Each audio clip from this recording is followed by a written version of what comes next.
Donc nous ne percevons, au fond, l'expérience humaine, elle est très facile à limiter. Je veux dire, avant, il n'y a que des pensées, des sensations corporelles, et on perçoit les pensées, on perçoit le corps, on perçoit le monde qui nous entoure. Finalmente, la experiencia humana es muy sencilla de definir. Solamente percibimos pensamientos, sensaciones corporales y el mundo a través de percepciones.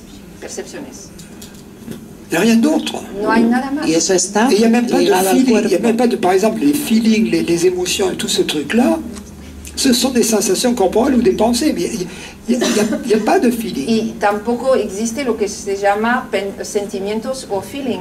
Una emoción no es nada más que un pensamiento o una sensación Si on corporal. va directement à l'expérience, il n'y a rien d'autre que ces trois trucs. Si vamos directamente a la experiencia, solo hay esas tres cosas. C'est pas tout à fait vrai, il y a une chose en plus. No es del todo verdad, hay algo más. C'est ce qu'on peut appeler la perception, L'A'2PER. Es lo que se podría llamar la apercepción. C'est-à-dire, par exemple, quand on sait qu'on est conscient. Por ejemplo, cuando uno se sabe consciente. D'où on le sait? On le sait d'une expérience. ¿De dónde se sabe? Se sabe de la experiencia. Mais ce n'est pas une expérience qui revêt l'une des trois formes que je viens de mentionner. Pero no es una experiencia que está relacionada con una de las tres formas que acabamos de mencionar. Donc, c'est important de voir tout ça. Donc, en fait, il y a l'expérience phénoménale, l'expérience humaine. Elle est faite d'une part de l'expérience phénoménale, qui sont les trois formes que j'ai mentionnées. Entonces la experiencia humana es hecha de la experiencia fenoménica que cubre las tres formas que acabamos de mencionar. Plus une perception directe qu'on peut appeler une aperception, on appelle aussi nouménale, l'expérience nouménale. Más una percepción directa que también se puede llamar apercepción o una experiencia nouménica. Par exemple, l'expérience selon laquelle nous savons que nous sommes conscients. Por ejemplo, la experiencia según la cual sabemos que somos conscientes. Voilà. Et donc, notre expérience, c'est ça. Maintenant, j'en viens aux pensées, par exemple, ou aux sensations. Ahora, volvemos al pensamiento o, por ejemplo, a las sensaciones. Une pensée, Une pensée, quelle est sa substance, quelle est sa nature? De quoi est-elle faite? ¿Qué es la sustancia, la naturaleza, de qué está hecho un pensamiento? Avant que la pensée ne se présente, Antes de que se presente el pensamiento, elle n'était pas là. no estaba. Où était-elle? ¿A dónde estaba? Nulle part. En ningún lado. La pensée, quand elle n'est pas présente, El pensamiento, cuando no está presente, elle n'existe pas. no existe. C'est très important de le voir. Eso es muy importante darse cuenta de esto. Parce que si quelqu'un me dit la pensée existe quand elle n'est pas perçue, ben, il faudrait qu'il me la montre. Comment il le sait? Puisque justement elle n'est pas perçue. Si alguien me está diciendo el pensamiento existe mientras no está percibido, yo necesito prueba. ¿Cómo lo sabe si no lo percibe? Quelle est l'évidence, quelle est la preuve expérimentale qu'une pensée existe quand elle n'est pas perçue? ¿Cuál es la prueba experiencial que un pensamiento existe cuando no está Messieurs les percibido? psychologues, mesdames les psychologues. Señores y señoras psicólogos, Quelle est la preuve expérimentale qu'une pensée existe quand elle n'est pas perçue? ¿cuál es la prueba experiencial que un pensamiento existe cuando no está Ça, c'est vraiment percibido? formidable. Quelle est la preuve que quelque chose existe quand c'est pas vu, perçu, expérimenté? ¿Cuál es la prueba que algo existe cuando no está ni visto, ni experimentado, ni apercibido? C'est quand même extraordinaire. Es bastante extraordinario. Donc, si une hypothèse n'est pas nécessaire, pourquoi la faire? Si una hipótesis no es necesaria, ¿por qué emitirla? L'hypothèse que la pensée existe lorsqu'elle n'est pas perçue n'est pas nécessaire, La hipótesis según la cual puisqu'elle n'est pas vérifiable. la hipótesis según la cual el pensamiento existe mientras no está percibido no es necesario, porque además no es Pourquoi la faire? verificable. Donc c'est intéressant. Donc, la pensée n'existe pas El pensamiento no existe en dehors de sa perception. fuera de su percepción. Par contre, avant que la pensée n'apparaisse, il y a une chose qui existe. Pero antes de que el pensamiento aparezca, algo existe. C'est la conscience. Es la conciencia.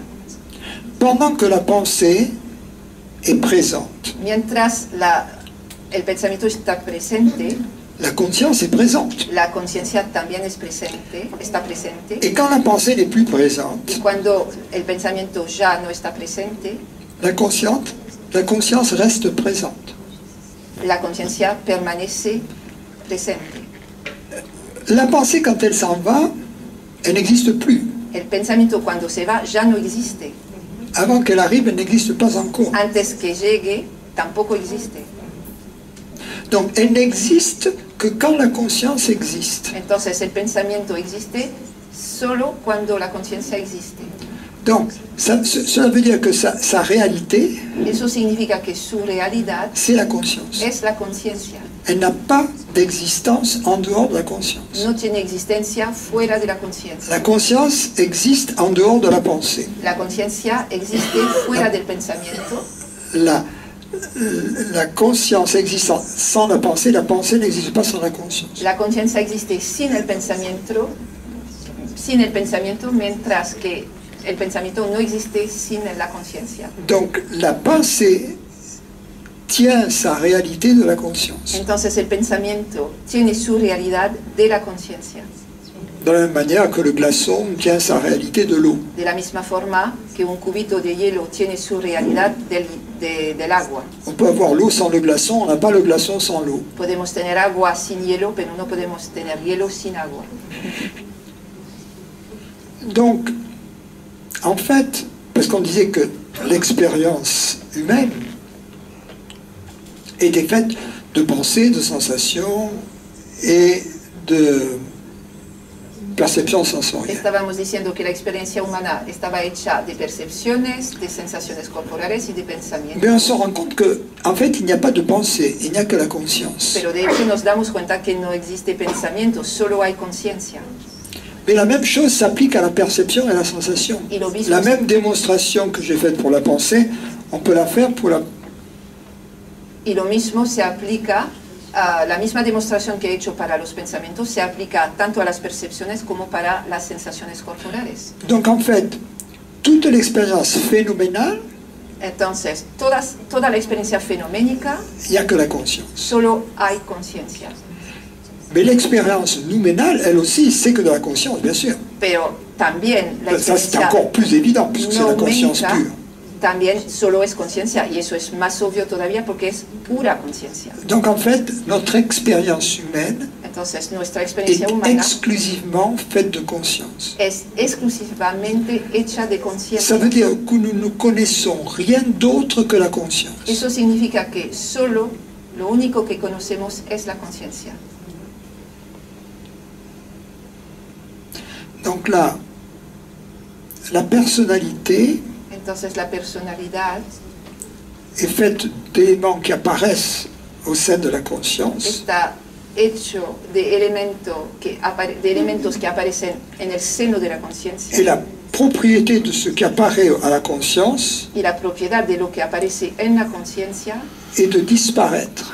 es de desaparecer. Ce qui apparaît disparaît. Lo que aparece, por definición, Mais en fait, desaparece. rien n'apparaît. Pero de hecho, nada aparece. Il faut le comprendre ça. Eso es importante. Puisque la entender, pensée n'existait pas avant la conscience. Quand on dit la pensée apparaît, porque el pensamiento no existía antes de la conciencia. Cuando se dice el pensamiento aparece, la pensée semble apparaître. el pensamiento parece aparecer. En fait, c'est la conscience qui se présente sous la forme d'une pensée. Pero en realidad es la conciencia que se presenta bajo la forma de un pensamiento. C'est comme un acteur qui joue 3 rôles Es dans como- une pièce. Ça arrive, hein? Es como un actor que tiene 3 papeles en una obra. Et alors, un jour, il se présente, à un moment, il se présente avec le costume là, du général, puis il repart. Il se présente avec le costume du mendiant, il repart, il se présente avec le costume du criminel. Entonces llega, hace una entrada con el disfraz del general, luego sale, vuelve a entrar con el disfraz del mendigo, vuelve a desaparecer, a salir y vuelve a entrar como el asesinato. Asesino. Asesino. Mais c'est toujours le même. Pero de hecho, siempre Et là, c'est pareil, c'est toujours la conscience. Au menu, il n'y a que la conscience tous les jours. En el menú solo hay conciencia cada día, cada comida.